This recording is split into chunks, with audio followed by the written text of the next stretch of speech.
Hey guys, it's Ted Bogert. Welcome back to our second episode ever of Transformation Talk with my co-hostess with the mostest, the one and only Donna Morton-Morgan. She's here. She's with Inner Vibes Consulting.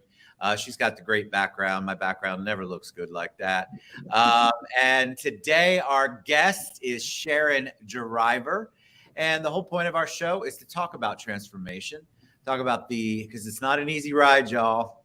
I just want you to know. And so transformation can happen, does happen. It can be a lot of work, it can be a lot of pain, but it's worth it in the end. And we're sharing these, we're having our guests come on and share their hearts and souls so that maybe you too can learn and take a leap of faith and start the transformation process. So welcome, ladies. How are you today? We are, I'm halfway, I'm wonderful. But I'm battling a little cold, but I'm still awesome and I'm still amazing. Well, I'm going to send you good juju. How about you, Sharon? I am doing wonderful. Thank you for having me on today. I can't complain about anything. I didn't have a voice last week, but as you can see, I got one today. You got one today. All right. Well, before we take a deep dive into your transformation story, Donna, tell them a little bit about you, maybe the brainchild, why this is all Donna's idea, and I love it. Talk about transformation, and then I'll let you introduce Sharon. Sure. Transformation Talk is all about hearing the root, hearing the stories of how individuals are rising up despite addiction, despite incarceration, despite the negative medical diagnosis, despite divorce, domestic violence, and they're still rising up and transforming their lives. And then not just stopping there, they're turning around and transforming others. And that's so amazing because that is who Sharon Driver is. Ooh, that's a great intro. All right. Thank you, Donna. Sharon, let's go. Tell us about you. Let's hear that origin story. Let's hear transformation part. And then Donna and I will pop in with questions as we are learning more about you. Well, again, my name is Sharon Driver. I am the CEO and founder of S D Enterprises CDC Incorporated Transitional Homes for Men and Women. Basically, I'm a native of St. Louis, Missouri, raised up in Mississippi, went to college in South Carolina. I've been here in Orlando, Florida, in the Central Florida area for the past 21 years. I am a wife to Clarence Driver, mother of 3, 2 grandchildren, and 1 on the way. So that is basically who I am in a nutshell. So that's the easy bio part. Yes. Well, I want to dive right on in. Yeah, I want to dive right on in. Yeah, please start. Because, Ted, I met Sharon a couple months back. She's part of the reentry. I'm part of the reentry network, Central Florida Reentry Network. And when I heard her speak and shared her story, I was like, wow, I can't wait for you guys to hear how she was at the bottom and how she pulled herself up. So go right ahead, Sharon. Let them hear. I'd love to know, Sharon, because there's a lot of people out there who are down at the bottom. Well, I'm going to start from 11. I was molested as a child. Fast forward, I had a child from that molestation. Life started spiraling out of control, being in and out of foster homes, the juvenile system, marrying at a very young age, trying to run from the monsters that I felt like was chasing me. Definitely did not want to stay in Mississippi. I would like to just be brutally honest. I think I married for all the wrong reasons. My first husband was military, and I just saw that as a ticket to get away from all my childhood trauma. Well, needless to say, that childhood trauma didn't stop by leaving Mississippi. It followed me everywhere I went. Mm-hmm. And so early on, I just started doing stupid things in life, shoplifting, just stealing profusely. It became an addiction. And I will say that that's what my addiction was. And that's how my life started spiraling out of control. Moving fast forward, even in my early 20s, early 30s, late 20s, early 30s, I just was started getting arrested, one behind the other, from shoplifting and shoplifting and shoplifting, and ended up getting a divorce, marrying again. Mm-hmm. For all the wrong reasons, still searching for that love that I lacked as a child. And so, to be honest with you, had a lot of people in my family to look up to that I wanted to mimic in life, but still not getting that childhood counseling, not having nobody to sit me down for me to talk to. Just it was I want to just say a hoovering nightmare over my life. But I can attest to this. I knew God at a very young age. So knowing who he was in my life, I can honestly tell you that that's the only way that I made it through certain things in my life. I developed having seizures. So I even tackled with having seizures. I had all three of my kids by the time I graduated high school. Yes. And still struggling through everyday life struggles and trying to get through.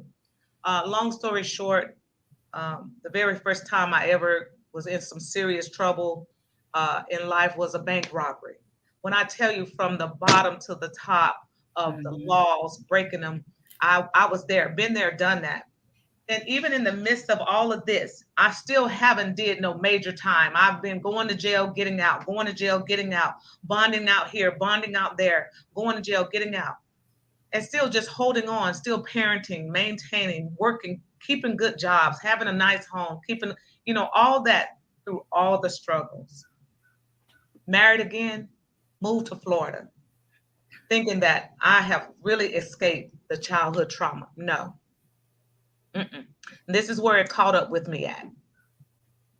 Working in corporate America, still doing good things, thinking I'm doing the right thing, and it was the wrong thing. Landed me in prison. Long story short, I'll go ahead and tell you, I was sentenced to 20 years in the Department of Correction. Yes, the very first time I ever faced anything about prison, landed me 20 years in the Department of Correction. Did I think my life was over? I'll go back to saying this. The God I serve, I just knew. My faith has never wavered. I will tell anybody, if you know the word of God, I promise you, if you stick to what he says, then you will know that the obstacles that you go through in life, they're not your final destinations. Amen. They're just not. And so it really hit me being in prison when I went to classification and I heard that lady say, your EOS date is August the 27th of 2029. Wow. Nothing resonates to you more than that being your firstborn's birthday of 2029. Wow. So I'm going to let you all know, and I definitely want the audience to know that I'm sitting in my corporate office and it's 2023. Amen. Right. Amen. It's 2023. So now I'll tell you just how I got to this corporate office. Being a person of my status, or should I say personality, I've never been a quitter. I've always struggled or fought hard to come out of my darkness, be it in a relationship, getting locked up, going to jail. I just always have just been blessed, I should say. Sitting in prison in that classification officer, I want the audience to know that I had to fall all the way down on my face in order to get up to where I'm at today. And that was that go in the closet, which would have been the bathroom in prison, and just cry out to God. And just know that, Lord, whatever it is you want me to do, I'm going to accept it and receive it today. Lo and behold, that's all I had to do, is surrender myself over to my higher power. Was it And hard to do that? Was it like absolutely. But in my mind, I really knew that God didn't send me to prison for 20 years. Now, yes, I might have needed to be disciplined and sat down, but I just knew not for 20 years. When I come to the grasp that EOS date said 2029, it hit me and it started coming to me. And then I started allowing him to order my steps and my words, to lead me and guide me. Come to me in my dream, started telling me, pay attention to what the judge said. Sit down, process that appeal. I wrote my own appeal. I gave back 15 years. Wow. Of a 20-year sentence. Amen. Yes. But even in giving that appeal back, winning my appeal and giving that time back, I relished the 5 years that I did spend in Department of Corrections. That was the best time of my life. Why do you say that? I'll tell you why. Because, like I told you, I surrendered. When you surrender and you surrender wholeheartedly, God will deal with you. He'll start showing you. Right. He does it to us. And he started speaking to me. And I started seeing myself in dreams. I was talking to multitudes of people. And I was saying, why am I talking to all these people? Then it hit me. He started giving me the vision to write what I'm doing today. Transitioning homes for men and women. Then when I was doing time in prison, I was seeing the women coming back. And I was asking them, what are you doing back? What's going on out there? And so many of the women were saying, there's no help out there. There's no help out there. And then the light bulb went off. Now I see what God is showing me. Now I see why he has me talking to total strangers, why I'm opening up more and just constantly journaling. I came home with 5 compositions from notes and writing things down and writing plans and figuring out what this was all about. Came home with 5 compositions of notebooks, and my good friend said, you basically are trying to do transitional housing here. Yeah. Yeah. God knew that all along. Well, I'm here to tell you, I came home and I hit the ground running. I stopped feeling sorry for myself. I stopped playing the pity party. I'll be the first to tell you, I didn't hold anybody accountable for what I did. I took ownership of what I did. I asked for the forgiveness of it. I forgave the man that molested me. I forgave anybody that did any wrong to me in my life. I had to drop the strongholds first off. Right. And once I did that, the doors started opening. Things started happening. And so when you're transforming, you got to transform with them the inside to the out. You can't think that you can get out of prison and just start walking into these jobs or going and ask for this or ask for that and thinking it's going to happen for you. No, you got to start with self. Self, what is it that I need to do for me? And that's what I did. I mean, I have so many questions. I'm in awe. Like, I want to applaud. It's amazing. I think the first thing that the first thing I thought of is we all talk about releasing and surrendering. Got to do it. And we do part of it, and then we don't do it all the way because we're not forced into a situation. A lot of us don't get to that point that you got to. I got to it. I'm going to tell you something about being in prison. You miss your mom, you miss your dads, you miss your grandparents, you miss your children. And me, I'm very family oriented. I come from a very close family, and when I say close family, my mother raised us very close. My mom had her children, but I was like the next person in line because she was a single parent. So a lot of my siblings clinged to me and they looked up to me and still do to this day, sister, and they all call me Sister Cat. And so, but that meant something to me. And so dealing with self, I wanted to change to be the person that I knew that I could be. Amazing. So transitional, like, you think you want God to give you like, oh, you're going to be on the Hawaiian beach cocktails, right? That's the thing. So you have this other vision, this other plan he has for you. Talk about how you, when you got out, how you actually started that process, because what you do, and I want you to explain what you do, isn't an easy thing to get into or maintain or run. So give us a little background on that. Tell us what's Let me up. tell you, I will tell you this. The year that I went to prison, before I went to prison, I made 6-figure salary. I come home from prison and I took my very first job was $10 an hour. Mm.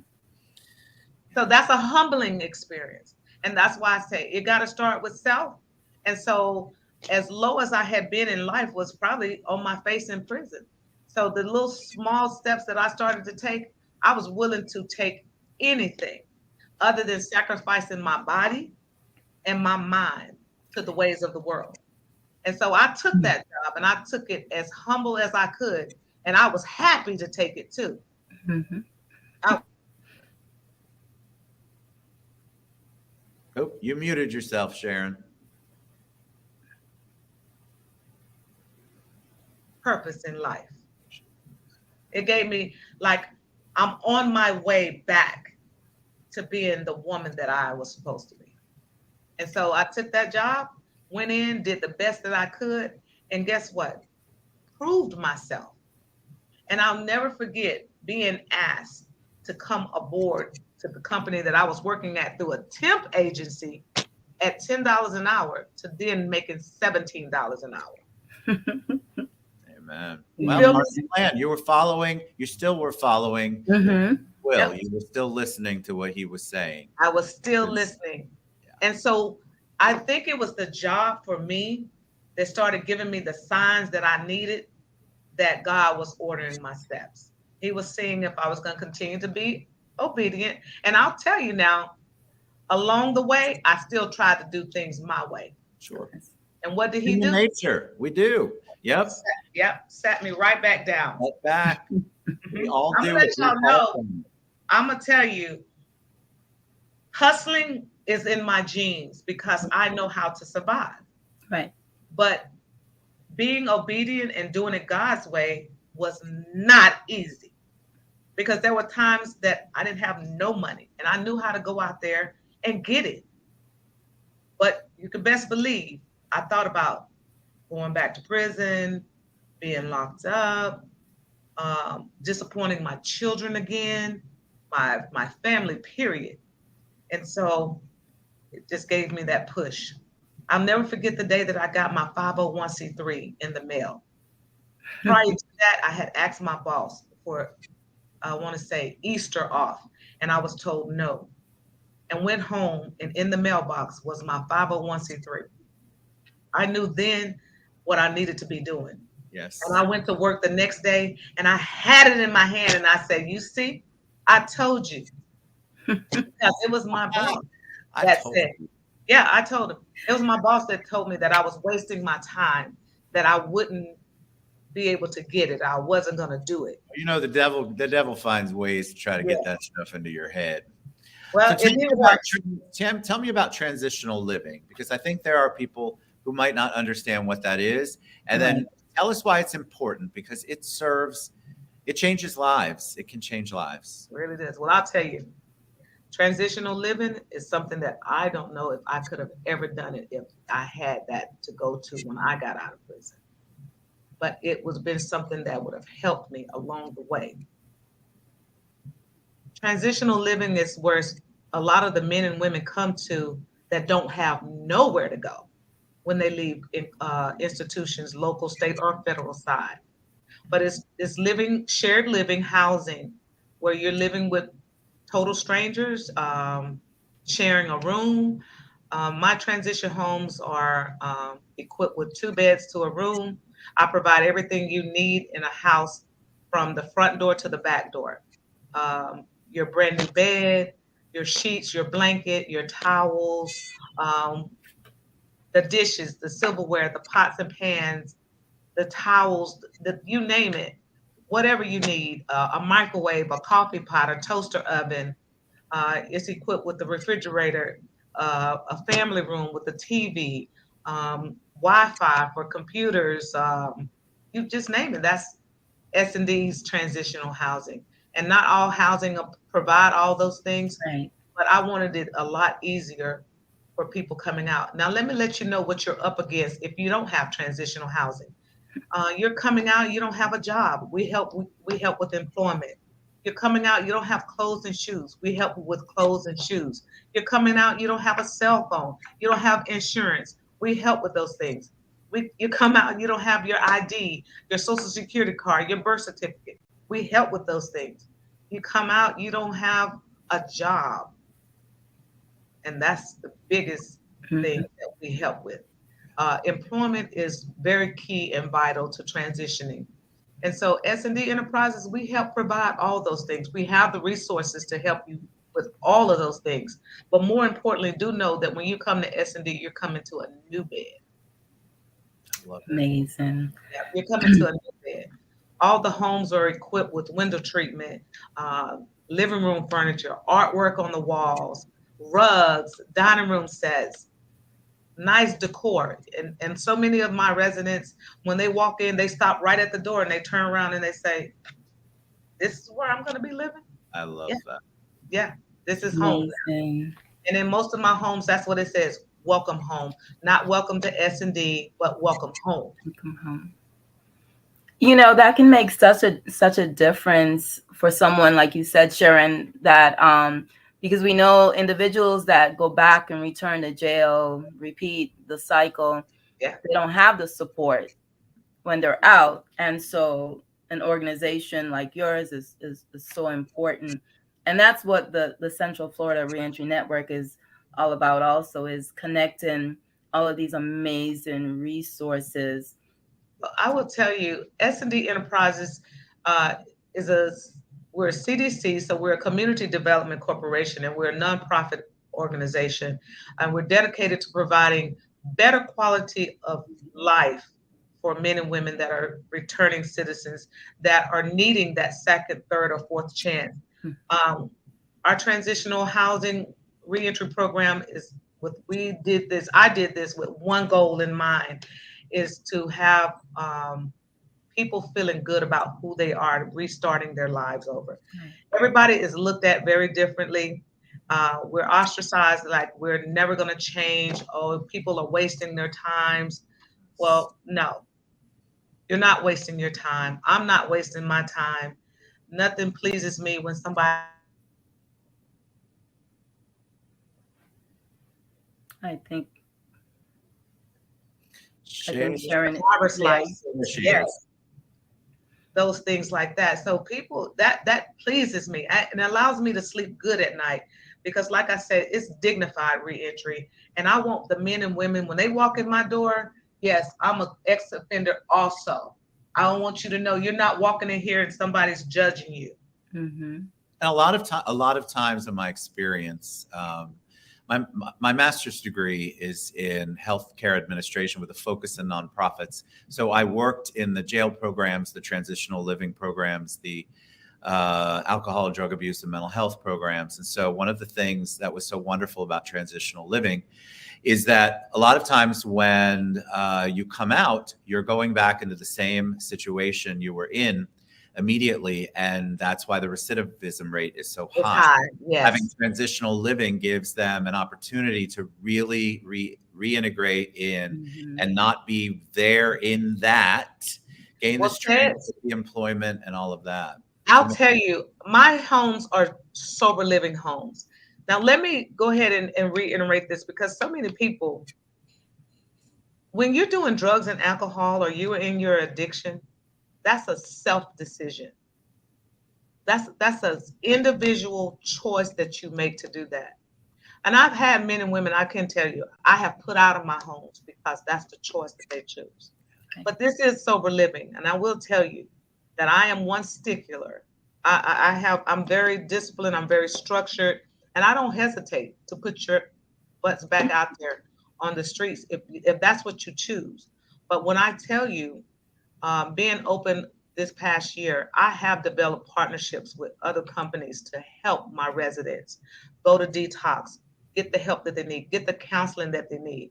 the case management that they need. When I tell you we provide it all, and I ain't talking about just me because I may be the CEO and the founder, but I have an entire staff of convicted felons that work with me 5 days a week that have done the dignified reentry back into society, that have given their life back to helping someone get up.